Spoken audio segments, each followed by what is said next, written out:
Warahmatullahi wabarakatuh. Berjumpa kembali dengan saya Burhanuddin dalam saluran Sahabat Bahasa.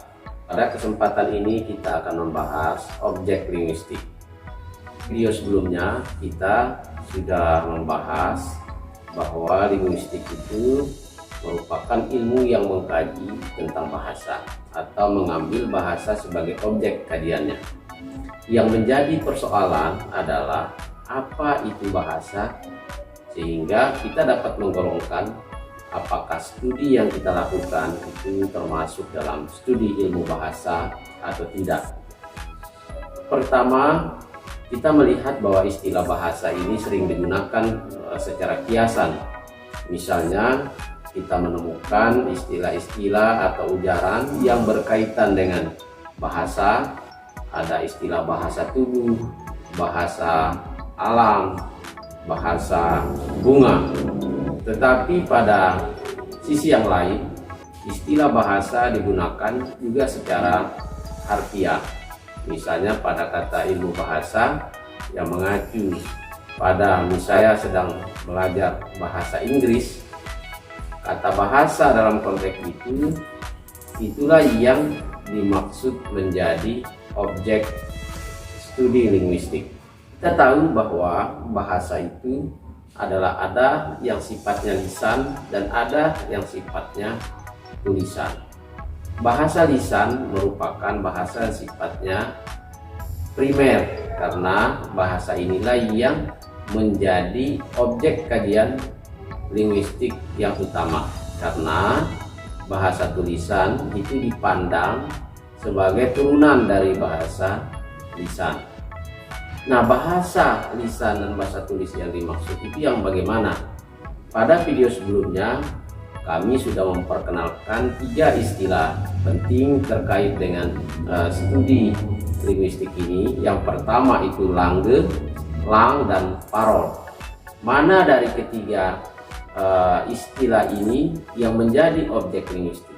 Kalau kita cermati, maka yang menjadi objek linguistik itu adalah parol, ujaran yang sifatnya konkret.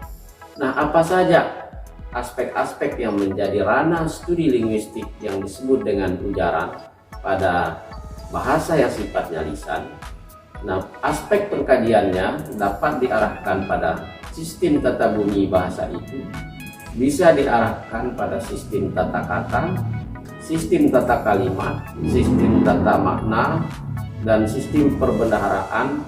Dan sistem tata bunyi, kita dapat menelaah tentang jenis-jenis bunyi yang ada dalam bahasa itu, bagaimana wujud bunyi konsonan, bagaimana wujud bunyi vokal, bagaimana distribusi masing-masing bunyi vokal maupun bunyi konsonan. Kemudian pada tingkatan sistem tata kata, kita dapat menelaah bagaimana wujud morfem terikatnya, bagaimana morfem yang sifatnya bebas, lalu bagaimana proses penggabungan masing-masing morfem itu, apa implikasi dari proses penggabungan itu, lalu bagaimana proses pemajemukan, proses reduplikasi, dan jenis-jenis reduplikasi yang muncul. Dalam studi tata kalimat, mengkaji tentang bagaimana struktur kalimat dalam suatu bahasa, baik dilihat pola fungsi kalimat itu, kemudian kategori yang mengisi fungsi-fungsi kalimat itu, termasuk peran yang mengisi fungsi kalimat itu. Dalam tata makna, kita dapat mengkaji bagaimana jenis relasi makna yang muncul dalam bahasa itu hal-hal yang terkait dengan studi terhadap bahasa yang sifatnya lisan. Sedangkan di linguistik terhadap bahasa yang sifatnya tulisan, kita dapat mengamatinya pada berbagai tulisan, misalnya yang digunakan di media sosial maupun di ruang-ruang publik yang digunakan sebagai alat komunikasi.